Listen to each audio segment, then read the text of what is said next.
अपने अधिकारियों को स्पष्ट निर्देश होना चाहिए कि ऐसी फूल प्रूफ नीति बनाइए जो आपको आने वाले समय में लोगों को सुविधा दे सके, जो यहाँ के छात्र हैं उसको नौकरी दे सके। ये नियोजन नीति सिर्फ राजनीतिक बयानबाजी के लिए नहीं। उन्होंने अपने विधायक दल नेता से आग्रह किया है कि नियोजन नीति स्पष्ट होनी चाहिए और तुरंत होनी चाहिए। जी चाहते थे कि यहाँ के लोगों को नौकरी में सुविधा। हमारे छात्र, हमारे युवा बेरोजगारी के दंश को झेल रहे हैं और वैसे में हमने कोई नियुक्ति निकाली है और नियोजन नीति के कारण ये नियुक्ति रद्द हो जाए तो ये ठीक नहीं। मुख्यमंत्री जी भी ऐसा नहीं। कैबिनेट की बैठक है 10 तारीख को, उससे पहले कोई ऐसी फुल प्रूफ नियोजन नीति ला करके दे सरकार, जिससे जो युवाओं में एक निराशा की भावना और छात्रों में निराशा की भावना है उससे वो उबर सके।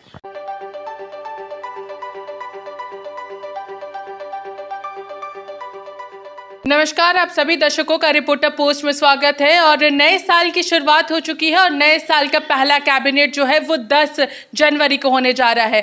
यहीं पर अगर हम बात करें तो कांग्रेस के प्रदेश अध्यक्ष राजेश ठाकुर का एक बयान भी आया था जिसमें उन्होंने स्पष्ट किया था कि पहले कैबिनेट में नियोजन नीति को स्पष्ट करने के लिए वो तमाम मंत्रियों से मुलाकात करेंगे। इसको लेकर हमारे साथ बात करने के लिए राजेश ठाकुर मौजूद हैं। हम सीधे इनसे जुड़ते हैं। सर, आप ही का बयान, पहले कैबिनेट में नियोजन नीति स्पष्ट हो और छात्रों के बीच आएगी नियोजन नीति। नहीं, देखिए, सबसे पहले तो हमने अपने विधायक दल नेता से आग्रह किया है कि नियोजन नीति स्पष्ट होनी चाहिए और तुरंत होनी चाहिए, क्योंकि जिस तरह से हम लोग नियोजन नीति लेकर के आए, हम लोगों ने यहाँ के लोगों की मूल भावनाओं को ख्याल में रखते हुए नियोजन नीति लेकर के हम आए। मुख्यमंत्री जी चाहते थे कि यहाँ के लोगों को नौकरी में सुविधा मिले और उसके बाद जो आप जानते हैं किस तरह से झारखंड में एक PIL का एक सिस्टम चलता है जिसके तहत बहुत सारी बातें ले जा करके माननीय उच्च न्यायालय को कहा जाता है, तो और उसके बाद कोई नियोजन नीति निरस्त हो जाती है, तो निश्चित रूप से हम लोगों के लिए वो संकट की घड़ी होती है। संकट की घड़ी इसलिए कि अगर हमारे छात्र,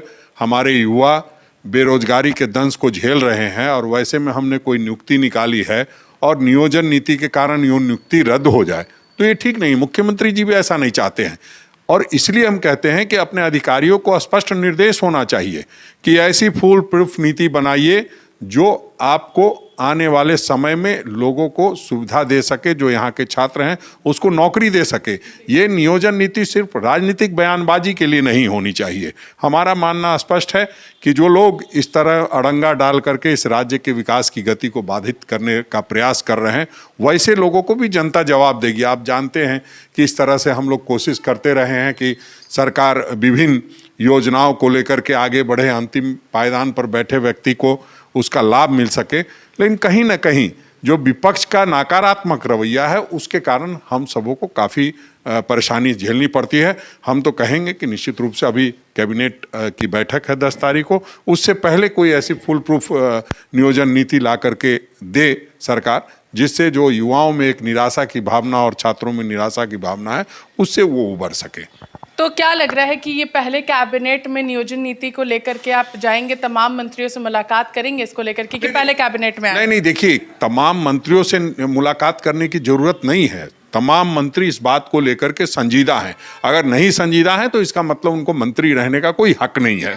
संजीदगी का मतलब यह है कि संजीदगी के साथ उनकी बातों को कैबिनेट में उठाएं और उसको ला करके कैबिनेट में पास कराएं नियोजन नीति को। फिर आने वाले समय में जो विधानसभा की कार्रवाई होगी तो उसमें सारी चीज़ें करनी पड़ती है, तो उसको फुल प्रूफ तरीके से, ये नहीं कि जल्दीबाजी का काम जो होता है कई बार गड़बड़ हो जाती है, फुल प्रूफ करके आप इसको, हम ये नहीं कहेंगे कि आप 10 दिन के अंदर में कर लीजिए, आप महीने भर के अंदर में कीजिए, लेकिन आप सही तरीके से कीजिए ताकि कहीं वो अटके नहीं, वो युवाओं का जो रास्ता है उससे वो भटके नहीं। परेशान है सब लोग, तो हम लोग चाहते हैं। अब आप देखिए, पंचायत सचिव का मामला ही है, पंचायत सचिव का की नियुक्ति का मामला है, वो भी गंभीर मामला है, उसको हो जाना चाहिए।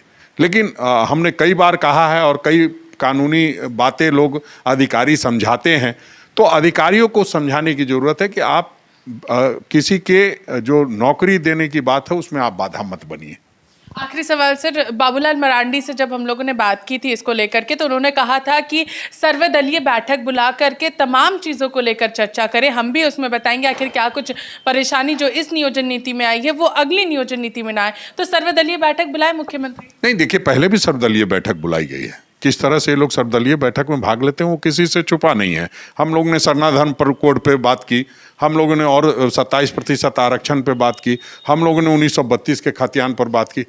कहाँ कौन सी मीटिंग में आते हैं? सभी मीटिंग का बायकाट करना, सभी कहीं सहयोग नहीं करना।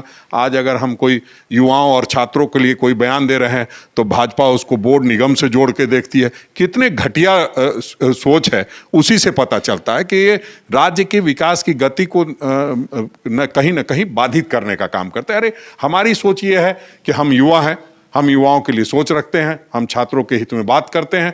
आपको ये लगता है कि इसमें राजनीति करनी है तो आप राजनीति कीजिए। जनता ने आपको एक बार सड़क पर लाके बैठा दिया है और 10 वर्षों तक सड़क पर बैठे रहेंगे। हम लोग अपने काम में गति से लगे हुए हैं। मुख्यमंत्री जी संजीदा हैं, इस बात को हम समझ सकते हैं। उन्होंने साफ शब्दों में कहा है कि तुरंत नियोजन नीति लाई जाएगी, तो आने वाले समय में सारी चीज़ें होगी। अब देखिए समेत जो शिखर का मामला है, अब वो जो किया डबल इंजन की सरकार ने किया, हम पर जबरदस्ती थोपे जा रहे हैं। हम जैन समाज के साथ पूरी तरह से खड़े हैं और हम ये समझते हैं कि उनकी जो मांग है जायज है। कहीं भी धार्मिक स्थल को पर्यटन स्थल में अगर बदला जाता है, किसी भी धर्म के पर्यटन स्थल में बदला जाता है तो वो ठीक नहीं है। और जो लोग इस बात को लेकर के संजीदा हैं कि मांस नहीं चले, मदिरा नहीं चले, तो उनकी भावनाओं को तो ख्याल रखना ही पड़ेगा। ये देश अहिंसा का देश है, ये महात्मा गांधी का देश है। और इसमें अगर कोई बात कर रहे हैं, कल जैन मुनि ने प्राण त्याग दिए, बहुत दुखद बात है। हम समझते हैं भारतीय जनता पार्टी को इस तरह की राजनीति से बाज आना चाहिए और जो धार्मिक स्थलों का व्यवसायीकरण करने का प्रयास किया जा रहा है उसको उस पर लगाम लगाना चाहिए। तो कहीं ना कहीं कहा जा सकता है कि नियोजन नीति को लेकर के सरकार पूरी तरीके से संवेदनशील है और कहीं ना कहीं ये भी बात जरूर राजेश ठाकुर ने स्पष्ट की कि चाहे 1 महीना लगे लेकिन नियोजन नीति ऐसी बने कि इसे कोई भी फिर कोर्ट लेकर के ना जाए, इस पर एक बार फिर से आवाज़ ना बुलंद हो और अभ्यर्थियों को ज़्यादा से ज़्यादा इसका फायदा मिल सके। तब तक के लिए बने रहिए रिपोर्टर पोस्ट के साथ। मैं पूजा, नमस्कार।